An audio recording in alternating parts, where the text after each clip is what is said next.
I was plunging down a waterfall into a violent, chaotic pool of water.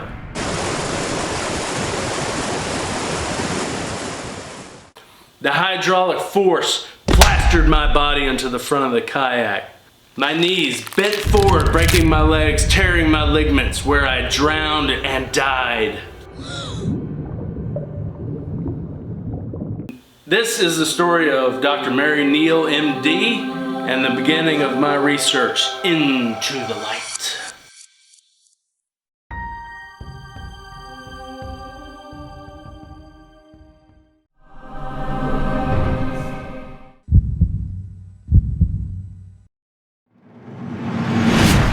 Welcome to my channel, Into the Light.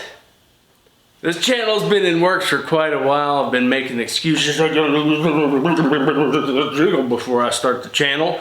I've got to read more books before I start the channel. I've got to look at more research papers before I start the channel. Excuses, excuses, excuses. One of the first things I wanted to do in this channel was address suicide prevention and spirituality to help reduce this number here. 22 veterans a day. One is way too many. Unfortunately for our unit, we are impacted deeply by suicide. One of our valued members took his own life. This event made me realize this is of the utmost importance. If there's something I can do with this information to reduce this number, then this channel can potentially become part of the solution. And that is one of our primary objectives of this channel. Many of the researchers who have written these books and papers are medical doctors, and they have found that introducing spirituality into suicide prevention will help reduce this number. But I felt my body coming out of the boat. I felt my spirit peeling away from my body, and I could feel then my spirit rise up and out of the river. It just so happens that 25 years ago, I was on a bus from basic training to technical school. I picked up this book that I introduced to you earlier by Dr. Mary Neal, MD, where she plunged to her death after drowning in a kayak accident. How long were you underwater? Well, from the time that the people I was boating with identified where underwater I probably was to the time they initiated CPR was 15 minutes on the clock. And they would absolutely say that leading up to that point was another 15 minutes. So they are very clear that they believe I was underwater without oxygen for 30 minutes. I tend to focus on the 15 minutes because that is the shortest, absolutely objective measure of time. She says in her book that she did go to church growing up, but her parents never talked about spirituality. They thought church was mechanical and boring, and that belief in God was silly and childish. In the many years of education it requires to become a medical doctor, she said that God had no seat at the table, and spirituality must be kept personal. And I am a spine surgeon. I'm very calm and didn't panic, didn't do those things. It wasn't the first time I was under the water. Tried to free the boat, tried to free me from the boat. Became clear that nothing was working, and I'm a very pragmatic person. I knew that I was about to drown, and I asked that God's will be done. And the moment I asked that, I was immediately overcome with a very, very physical sensation of being held and comforted and reassured that everything was fine. It took drowning to change her mind and see the light. And I could feel my knees bending back on themselves and the bones breaking and ligaments tearing. And at this point, I've been asked many times, well, did you feel yourself become unconscious? And I would say that I had been conscious and then more conscious. And I was still me. 25 years later, after riding a bus from basic to tech school, picking up my first near-death experience book, to reading many others, you could say I caught the near-death experience bug. I'm not really interested in the heavenly tourism type of experiences. I'm more interested in the research from medical doctors who are interested in studying this field.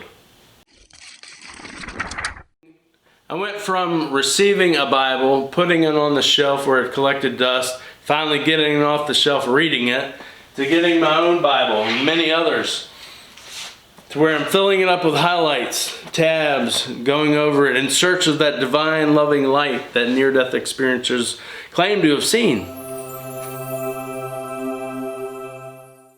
I was intrigued by the near-death experience research, or the recall death experience research, and the parallels to the Bible, seeing a divine light brighter than the sun, like Paul's experience on the road to Damascus.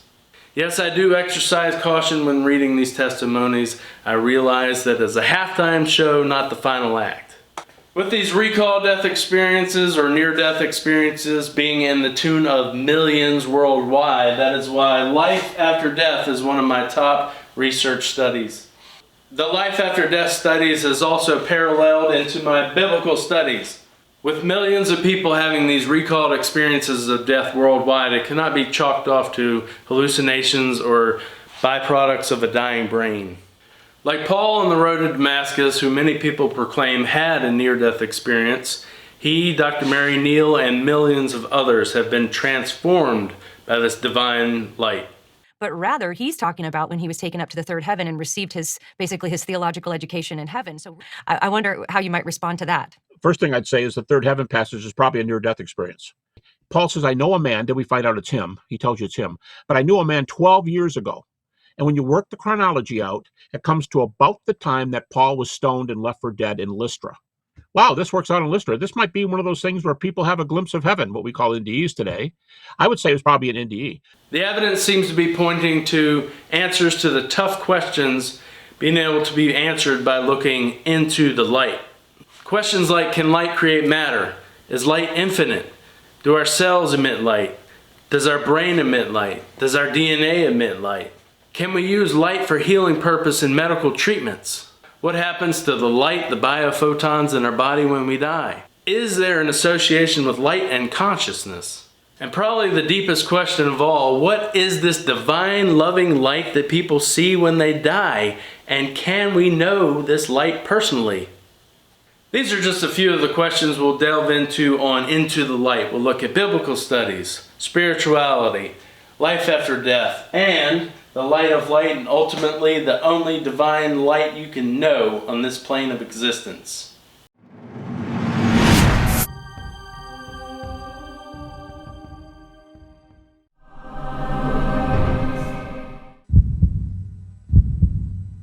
I want to thank you for your interest and your support of this channel, Into the Light. I do request that your comments express positivity, love, light, and respect, because you are the light of the world. You are the light shining in the darkness.